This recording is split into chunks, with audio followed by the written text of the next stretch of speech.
studios of TLC Talk Radio. It's DT on our minds. I'm your girl, Tasha. And I'm that fat girl, Dana. In our game show voice, I'm going to say that every episode because it's so fascinating to me.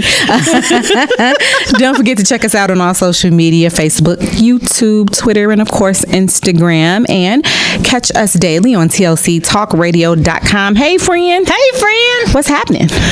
Stuff. Well, let's talk about that stuff. The stuff that's on our minds, right? Stuff that's on our minds. As referenced by the name of the show. Things are going good. I haven't seen you in a couple weeks. A few weeks. We had some health stuff. scares from Pop. Yeah. He decided to frighten me and Mama to death and frighten himself. But he is so good. God is so good. And he's home and he's resting. And then we did a little bit of fussing. And then more resting and more hugs and more kisses and a little bit more fussing. But he's home. That's good. People. I was about to say men, but that's not fair. People. If anything shifts in the way you feel normally and it goes on for more than a day, say something. I don't do that. All right, let me start over. Dana. Well, the last time I was last time I saw a doctor was when I was in the emergency room. Because your horse was trying to beat you up for a minute. No, I just fell off. No, I think she didn't do nothing. Oh, I'm kidding. She was a good girl. No. Oh. Okay, but She's so cute. So do you have moments? Maybe you haven't gone because nothing has happened? Let's go with that. Yeah, let's go with that. See, I feel that I don't really need to see a doctor unless do you go get like annual physicals? No. I haven't seen a doctor, like a regular doctor, in I don't know, eye 10 doctor, years. ENT. Nope. Okay. I mean, I've been healthy. What do I need to go for? I mean, So they just can to put me on- ensure that you're But healthy. I'm fine. Okay. Because you went to medical school and didn't tell anybody. Well, You and my mother. Because I'm fine. she just told me that she was feeling something strange. And I said, okay, well, let's go to the doctor. I'm taking care of my husband. Oh. Well, see, that's the point, Pooh. If you don't check out you. That's going to get harder. Yeah. I'm just saying. Yeah, but I don't have that situation. I'm good. All right. I can't make you. You're grown. I know. Well, I mean, if something really was wrong, Okay. I would go. Well, that's good to know. You wouldn't be trying to walk off like, fainting. I'm okay. Right. It's like, I got this pain here. I've had it for a while. Yeah. Daddy was experiencing shortness of breath. Oh. And he thought, and it was a legitimate thought, he thought it was because he had not been to the gym in a while. So my dad is 79. He works out 3 days a week. And he bowls twice a week. All that fun stuff. So because his car had been down and he wasn't rushing to pay for Infinity repairs, I'm with it. He had not gone for a few weeks. And so he just felt like, I'm fine. Yeah. It'll be fine. And thankfully, he did say something to my mother, and then it got a little bit worse, and they went to the emergency room. And mother was wise in calling me after she had information. Yeah. So, which is what she doesn't like me to do. Like, she wants every, update, Right. minute by minute, blow by blow. And I'm like, I don't have anything to share yet. Hold tight. I'll call you when I'm ready. Right. As they say, more updates more news as updates warrant. Right. So there was nothing to share until she had gotten him to the hospital, and they decided to keep him. And so for 13 days, they were making sure he was good because, Wow. I didn't realize it was 13 days. If he had stayed, he came home last Sunday. If he had stayed till Monday, that would have been the full 2 weeks. So, Wow. yeah. If you wouldn't scare us anymore, Pop. That would be a good idea. Yeah. Not to do that. Absolutely don't do that. So, yeah. that's why we haven't really recorded. Yeah, that'd be a good reason. Yeah, that's yeah. And I was trying to push it. I'm like, well, we could still, but it was bananas. You know, when someone is in the hospital and you know you're that person getting all information. It's like my students knew that when the phone rang, absolutely shut your mouth. I'm talking to doctors. I'm running every day, and it turned into a cycle. But it's, you know, the same thing your parents do for you when you're little. You know, they're just running around and making sure you're good. And so I was fine with it, but I realized how tired I was Saturday night. I was like, what are we talking about?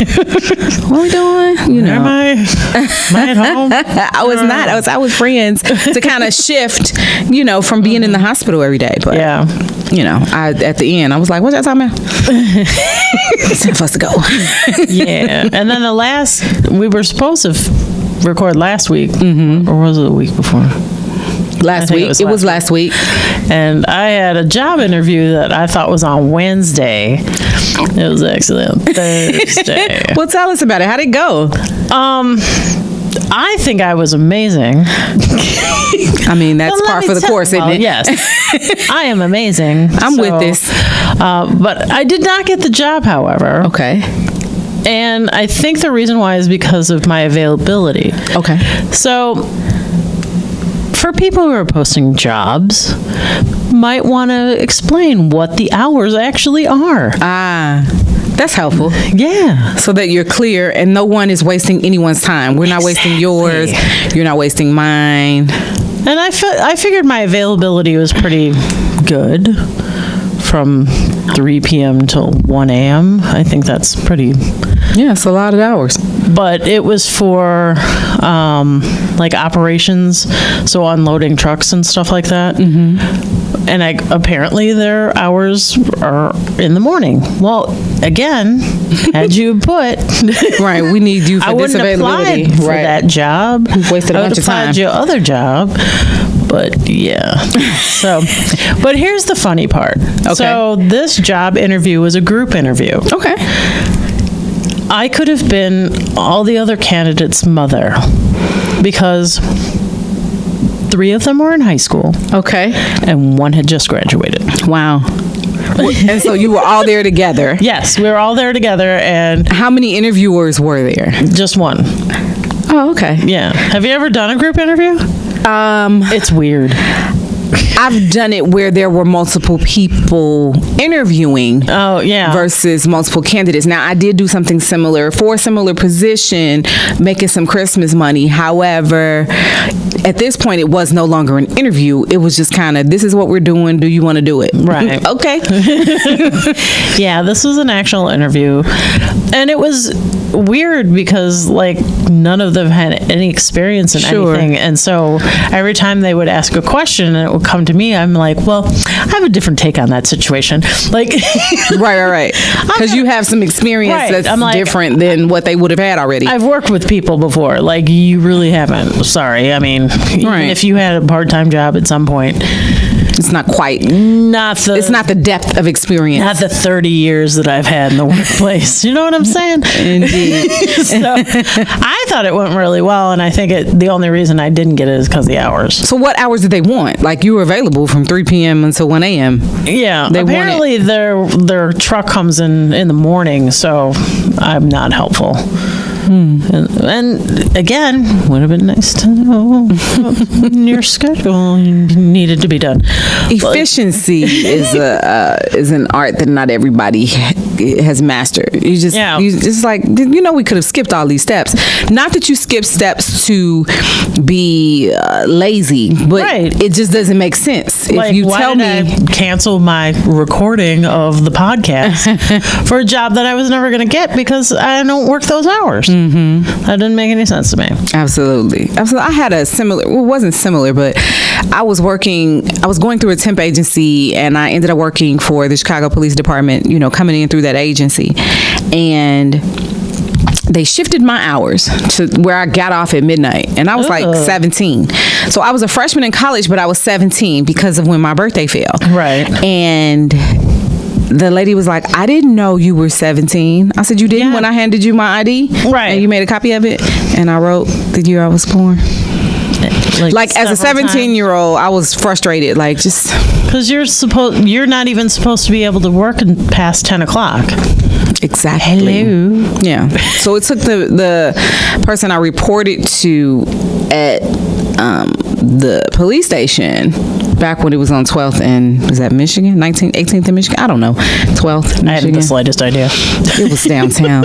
And she was like, well, we didn't know you were 17. Again, how did my you not know? birthday is right. I mean, now here. You don't really know because they can't ask for your date of birth on job applications anymore. I didn't know that. Yeah. Yeah, they don't. So, I mean, they know if you're a minor or not, usually. Not the way some of these kids are built. Well, I know. But, like, if you're 18 or over. Sure. Or 18 and under, you have to mark that. But it doesn't say your age. Okay. Exactly your age. But even at some point, you've seen my ID because you have to verify who I am. Right. You have to, and it's like, okay, for real, I need people to be a little more diligent. And I get it. We're all swamped. Right, I get it. But yeah. Hello. Can we just a little bit of paying attention? A little bit of paying attention. And then you can be kind about, oh, I'm sorry I missed that, versus, well, you didn't tell me you were, well, I didn't think I needed to because you asked for my ID with my birthday on it. I assumed you could read. My fault. Me assuming you could read. Listen, time is, it's funny you mentioned time. So I had some crazy instances with time in the last couple of weeks. So in the middle of Pop being in the hospital, I was trying to get something done at my church, and I contracted a guy, won't say the name, won't even say the name of the group I pulled him from because the group in and of itself is wonderful, but I don't want it to leave a sour taste in people's mouths. But, he was supposed to be at this space. He's supposed to meet me at the church, and I explained to him, I said, does this time work? And he was like, well, such and such, such and such. And what he was doing was he was reinforcing the stand that we stand on at church because the sound is now improved, which means the Facebook shot shakes. Oh. So it's a metal piece with a piece of plywood on the top. It looks good, but it doesn't, and even if we shift, even just step to the side, it shakes the shot.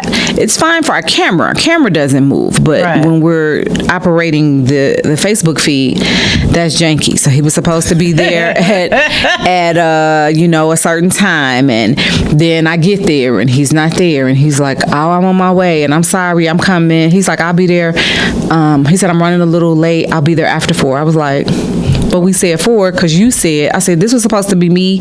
You were supposed to be done, and I was supposed to run in, test, and leave. Right. And he was really nice at the end. You know what I'm saying? Like he was never, because I gave him the information to the station, so he might be listening.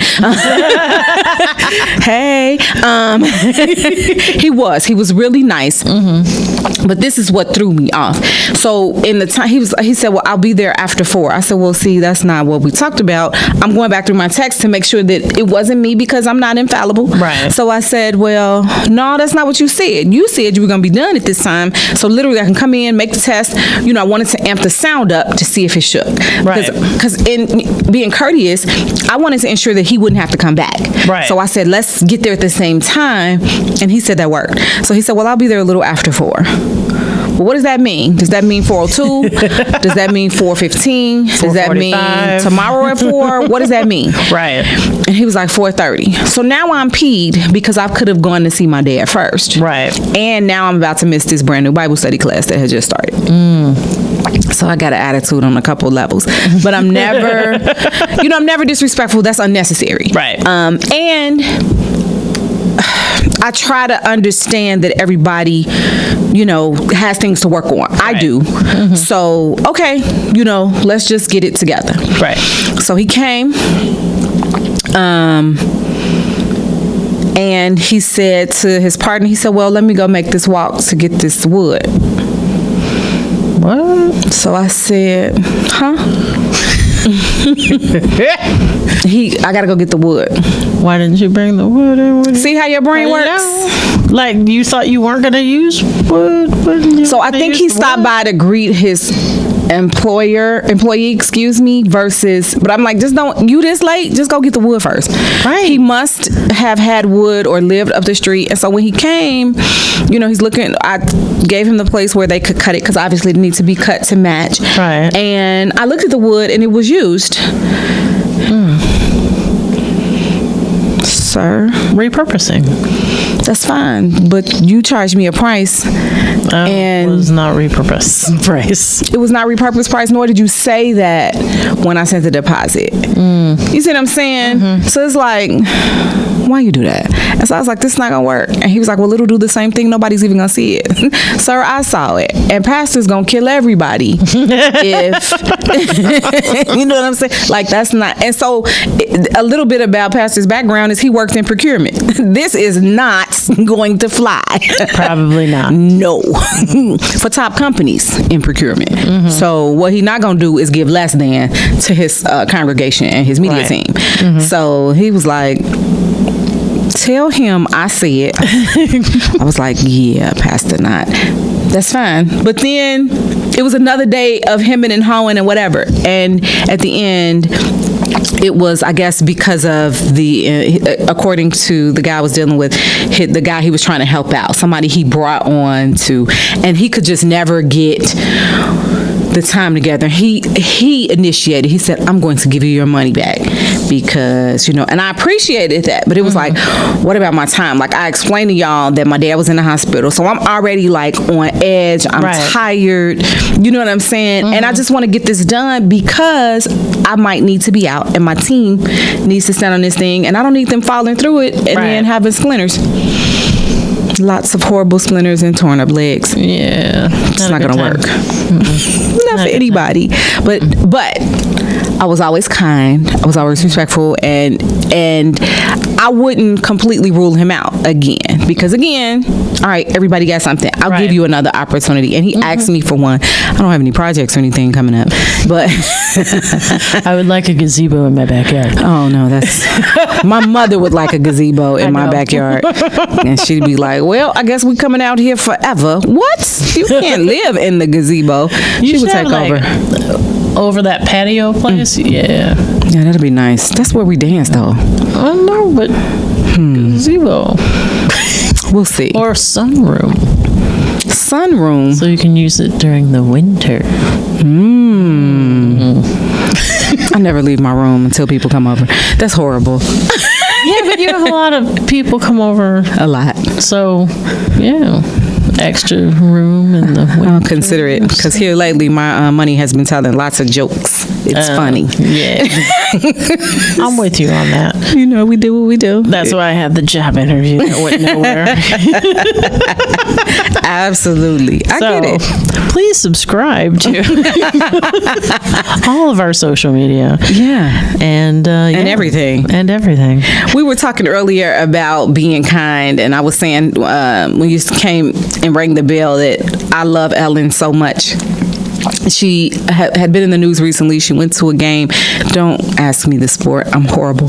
But she was sitting with... I don't remember what it was either. She was sitting with former President George W. Bush, and people were upset. She had a lot of backlash because they were like, well, he, was anti-gay marriage, and how could you be friends with him? And I only caught a snippet, but the piece that I heard stood out. She said, when I say be kind, I'm not saying be kind to just the people you agree with. And I was like, and Ellen for the win, because I can disagree with you. Right. And I can be kind, like, people can't stand our current president. Okay. I'm disinterested. I don't know if that's bad. But if I met him. It is bad. I'm just kind of like, y'all get on my nerves. Everybody gets on my nerves. So I'm not, I don't have this emotional response. Right. And that's one of the reasons we don't actually talk about it on the show. Because I'd be like, all right. Because I'm all emotional response. And it'll just be ugly. Right. See, you just see me slowly slide out of the frame and go get her some water. This is just editorial from Dana. Right. And don't get me wrong, there's much effery to go around. But if I saw him on the street, I'm not, I don't have a bag of rocks that I'm ready to slug at him. You know what I mean? Like, I can be respectful and still completely disagree with you and still think you're a clown without insulting you, because it's unnecessary. Like, right. Okay. Like, all right then. I think unfortunate that we have to share the same air. But okay. Like, it is what it is. So I just think it's so important to be kind, and particularly with, for me, with Dad being in the hospital.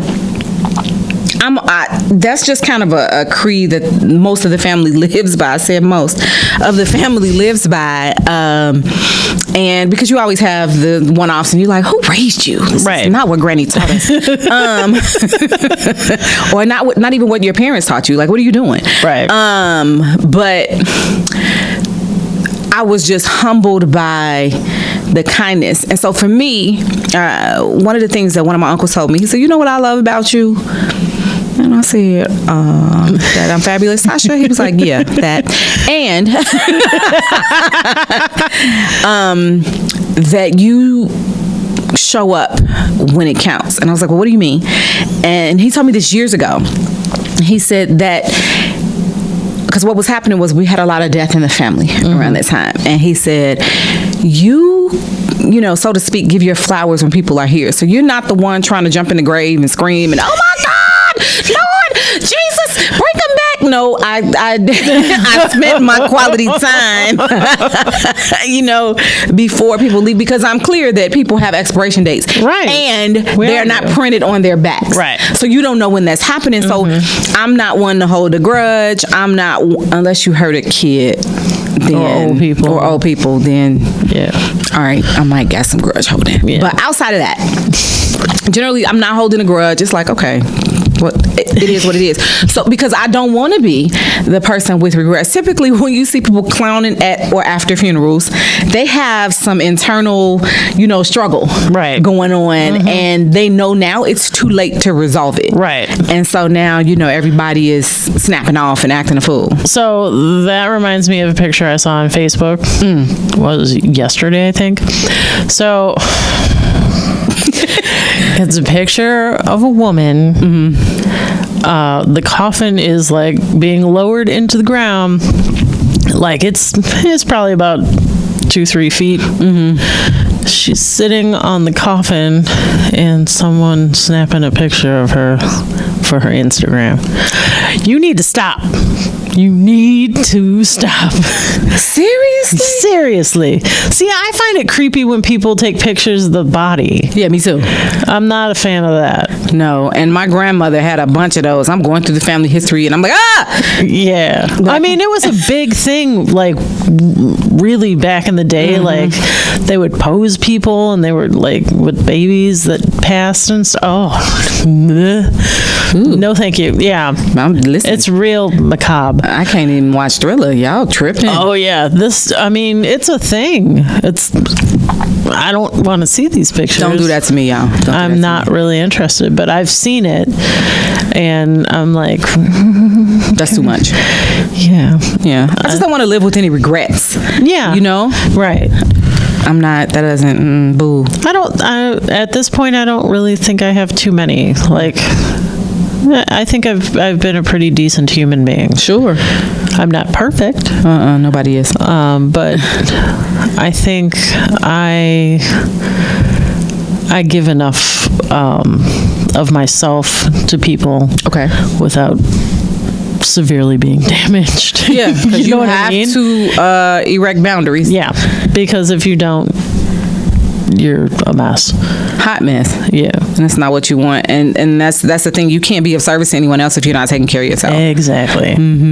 Yeah. So, I try to do what I can and be, make make the time you spend with the people you care about meaningful. Like, you know, I was crying. I didn't think, you know, Pop was going anywhere, but I was crying at just, I want him to come home. Just please, God, bring him back home. You know, I knew he was, but I was like, I just, you know, he was nervous, and me and Mom was nervous. And as a child, even though I'm grown, you hate to see your parents uncertain or sad, or, you know, it's like, don't cry, Mommy, you know. Which of course sets everybody off. Right. So yeah, it's just like, okay, let me, you know. So I guess the message I'm trying to share with people is to think about what could happen if you couldn't fix it. I have 2 friends who hate each other. I'm not in it. Whatever. This is how y'all choose to roll. But one of them asked me, what do you think? And I said, if you're okay with something happening to her permanently, and you didn't have the opportunity to fix it, you're okay with living with that? All right, then don't say nothing. But if you think that would hurt even a little bit, try to fix it. That doesn't mean y'all resume friendship. Right. It could mean, you know what, I'm officially letting this go. I'm not angry with you anymore. That's okay. Right. You know what I mean? But I mean, do you even remember what it was that ticked you off? Oh yeah, it was big. But okay. Never mind. But the point is, it's not worth it. And with all of us having lost someone suddenly, that's just not a spot I want to be in. Right. You know, a guy I used to date has a sister, and she told me this story, and she said, my dad he made me angry, whatever Dad did, I don't remember the infraction, but she was so angry she wouldn't talk to him, and he was calling, and he was trying to fix it, and she would not take his call, she wouldn't talk to him, you know, again, forgetting that you don't know the expiration date. Right. And unfortunately, he died at work, just had a heart attack, massive. They said he was gone before he hit the ground. Wow. She got that call. And so now you think about, damn, he was trying to fix it. You know what I'm saying? Right. Listen, now if you like abusing my mama, abusing my kids, that's something very different. Right. But this was fixable, according to her. Again, she said that she was being foolish. I don't remember, and I didn't know them at the time. But that story always stood out to me. And so I'm the kind of person who doesn't have to, you know, you don't have to tell me, I don't have to get hit by the bus for you to tell me it's a lot of traffic outside. Like, right. You said it's I'm going to be back here. You know what I mean? So I can get the lesson by watching you. Exactly. So I'm good. But yeah, that always stood out to me. So be kind. So on that vein with dads, my daughter hasn't really had much of a relationship with her dad, and it's not because of me. Of course. I know everyone's like, oh, well, you kept her away. I was like, no, I did not. It had nothing to do with me. Their relationship was their relationship. I had a great relationship with my dad. He lived, 300 miles away, and we had an amazing relationship. Yay. We did. And then, I wanted the same for my daughter, but that just wasn't in the cards. So she had something she really needed to tell him a couple of weeks ago, and in that course of that conversation, she said, you know what? My depression was based on the fact that I grew up without a dad. And he was like, oh. Like, it was news to him, huh? Yeah, kind of. He's not a horrible human being. Sure. He just doesn't really understand human relationships that well. Okay. I don't know how else to explain it. Like, he's very intelligent, but he's more book smart than he is common sense smart. And that's, I have a lot of those people in my life. Sure. I really do. But that started fixing that relationship, and I'm grateful for that. Sure. Because I lost my dad, but I had a great like you have a great relationship with your dad. So I felt that, if she never fixed that, that was going to be in her life forever. Sure. So he's been coming like almost every Sunday, and they spend time together. Very nice. Yeah. That's good. So it's good. I think that was the post positive. I know, right? Yeah. I'll save my story for next episode. But it is Breast Cancer Awareness Month. And before we sign off, I do want to encourage everyone to have their boobies checked. Yay. Men too. Because, you too. And on that vein, I probably won't. But, you're not going to go. I don't go to the doctor. I'm just going to move on then. From the studios of TLC Talk Radio, this has been DT on Our Minds. I'm your girl Tasha, and I'm that fat girl Dana, who refuses to get her boobies checked. But we'll talk or about anything that later. Else. Yeah, particularly that. Don't forget to catch us on all social media: Facebook, Twitter, YouTube, and of course Instagram. And catch us every day, multiple times a day on TLCTalkRadio.com. We'll catch you next week. Peace.